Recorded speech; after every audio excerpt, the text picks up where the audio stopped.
Ang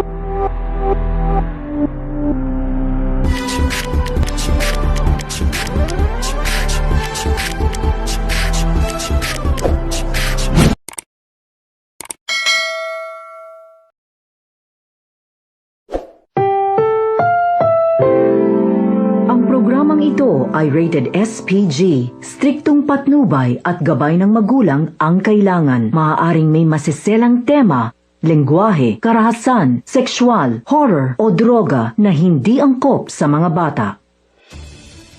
Kumusta mga kaseryanatics? Welcome back muli sa ating channel. Sa magiging takbo ngayon, May 18, mukhang lalong iinit ang gulo sa pamilya Torrecampo.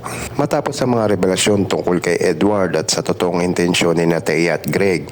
Base sa huling abangan, magsisimula ang episode na tila tahimik sa hapunan ng pamilya.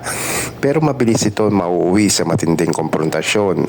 Habang pilit inaayos ni Edward ang relasyon niya sa pamilya, mapapansin niya may itinatagong sekreto sina Greg at Thea. Dahil dito, magsisimula siyang mag-imbestiga ng palihim. Hindi na rin niya kayang baliwalain ang mga pahiwatig na baka hindi siya tunay na tinatanggap bilang bahagi nga ng pamilya Torrecampo. Habang lumalalim ang kanyang paghahanap ng katotohanan, makakakita siya ng dokumentong posibleng magpabago sa lahat ng alam niya tungkol nga sa kanyang pagkatao.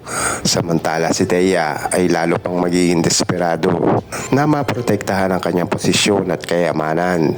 Sa episode ngayong gabi, makikita gagawa nga siya ng panibagong plano para sirain si Edward sa harap ng pamilya. Magpapanggap nga siyang biktima upang makuha muli ang simpatsya ng lahat.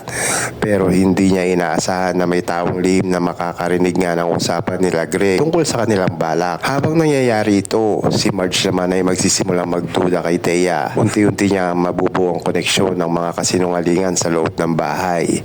Dahil dito, magkakaroon niya sila ng tensyonadong eksena kung saan diretsa na nga tatanungin ni Marge si Thea kung hanggang saan niya ito kaya magsinungaling para sa pera at kapangyarihan. Ang eksenang ito ang isa sa pinakakaabangang konfrontasyon ngayong linggo. Isa rin sa matinding mangyayari ay ang biglang paglalan ng sitwasyon ni Ashley. Matatandaan na dati nang tumanggi si Greg na tulungan niya siya. Kaya ngayong episode ay posibleng bumalik sa kanya ang konsensya habang nakikita niya unti-unting nagkakawatak-watak ang pamilya dahil sa kanyang galit at kasakiman. Sa bandang huli ng episode, magkakaroon ng matinding twist habang akala nga ng lahat ay kontrolado pa ni Thea ang sitwasyon.